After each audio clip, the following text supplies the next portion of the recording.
What's up guys, me Park back here with another video, and today we will be talking about Raw on March 20th. This is a late video because I've been busy. I already did the SmackDown one, the 24th. That one's already up.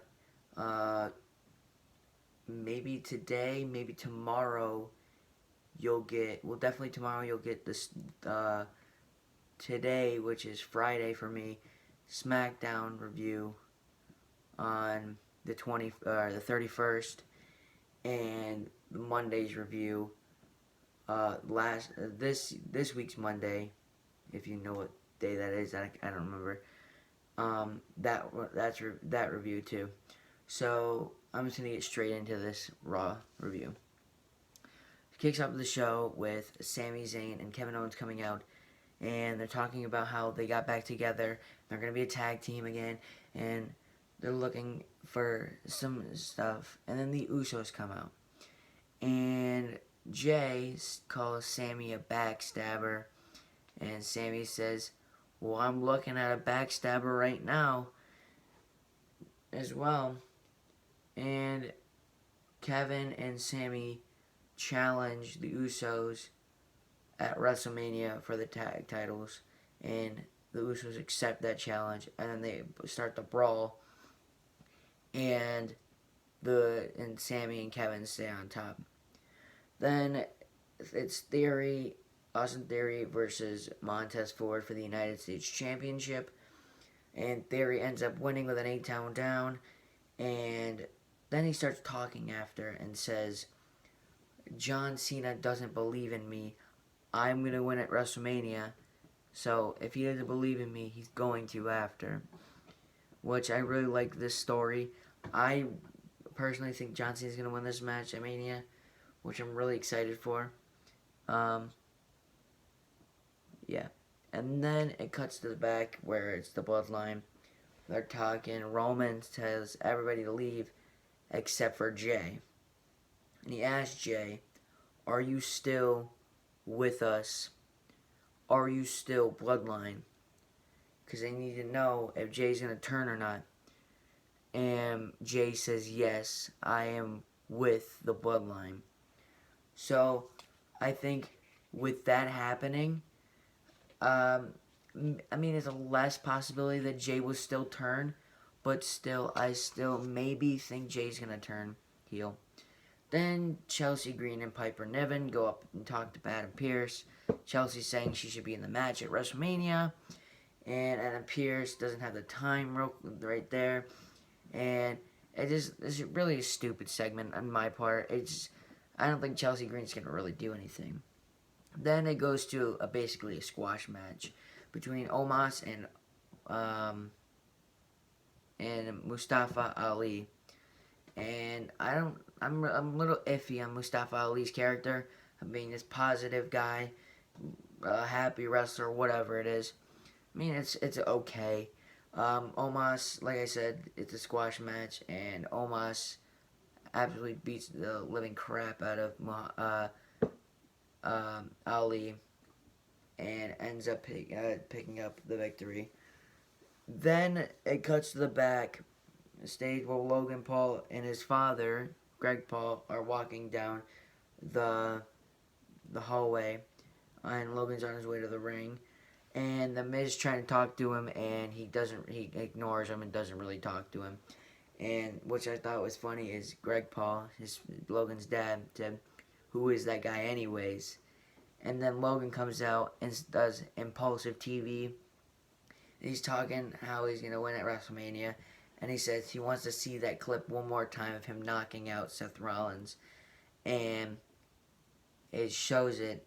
And then on the Titantron, Seth Rollins is on there and says, "Hi, Logan." And then says some stuff. I can't really remember what he said. And then I remember one thing he did said. He was in like the control area where it controls like the theme songs, pyro, whatever.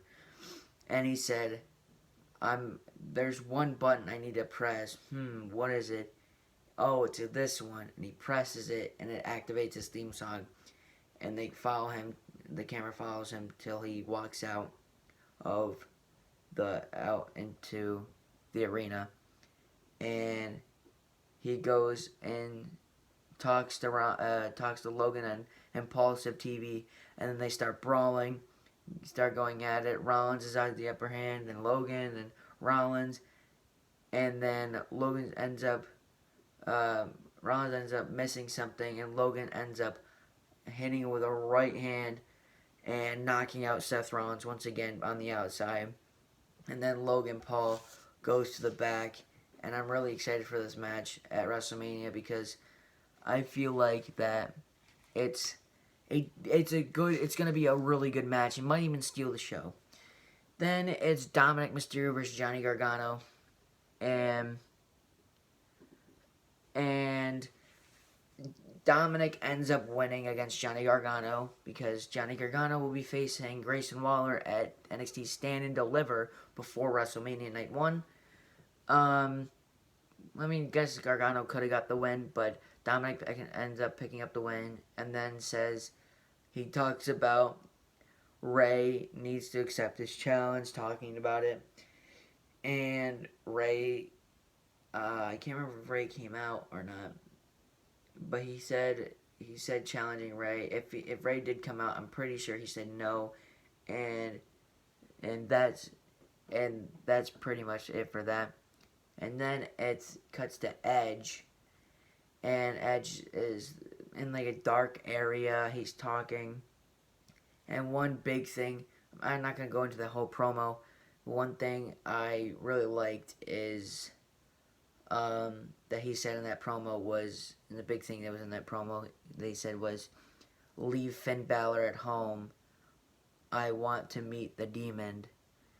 And that's where I think we're going to get the Demon paint from Finn Balor at WrestleMania, which I think is going to be really cool. We're seeing in the black and purple Judgment Day stuff. It's going to be really cool. Then it's in Charlotte. Or not Charlotte. Rhea comes out and says Charlotte's living in the past. Just because she's going in as champion, she's living in the past, saying she's gone into WrestleMania with these belts or whatever. And then Damage Control comes out. Sorry, you grab something. Damage Control comes out, and Bayley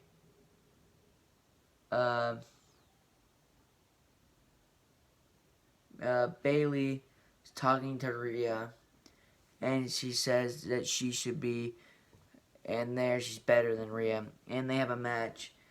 And during the match, well, they're both down basically, and they're starting to get up.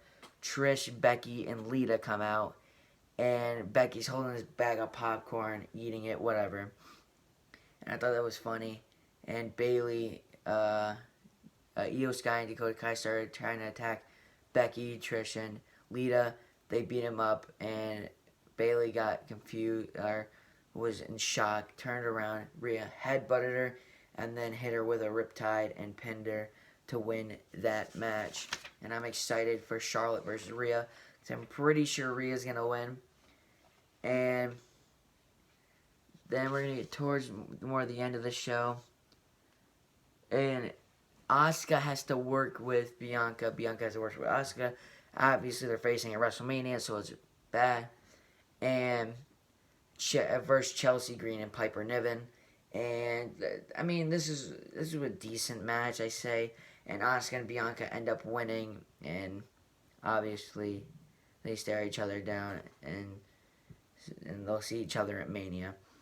And then what happens is Roman, Paul, and Solo come out, and because Roman sent Jay and Jimmy to the jet to wait for him, and then Cody comes out, and Roman starts talking to Cody, and says he's not gonna finish the story. he's not gonna finish the story. He said he's running away. He's not built for this because he ran away from being Stardust. He started a company that he couldn't even get over in, and came back, and then his peck went pop. That's what Roman said, and he's not cut out for it. He's not gonna finish the story,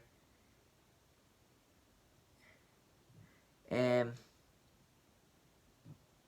then Cody starts talking and says, I don't see any complaint from anybody since coming back. And he starts getting emotional and says, I don't want to hear about Dusty or Dustin. I don't want to hear about my father, Dusty, because he's not coming to this ring and fighting. And my brother works elsewhere.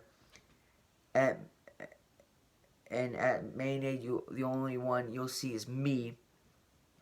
And after WrestleMania, you'll be Roman with no reigns, a chief with no tribe, and they start to leave. And Solo and Cody start having a face down, staring face to face. And Cody and Solo start yelling. He goes for a Samoan spike. Cody ducks under and hits him or whatever. And Solo's about to go again, and Roman stops him, and they leave. And that's how Raw ended then. Remember, I will be posting when you see this, the 28th and the 31st or 29th, whatever. Those ones, Raw and SmackDown, should be up tomorrow, and I will be doing a review on at the end of NXT Stand and Deliver, and then after night 1 I will make another video talking about that. But if you enjoyed this video, give it a thumbs up, subscribe, make sure you hit the notification bell to be uploaded or to be notified every time I upload, and peace.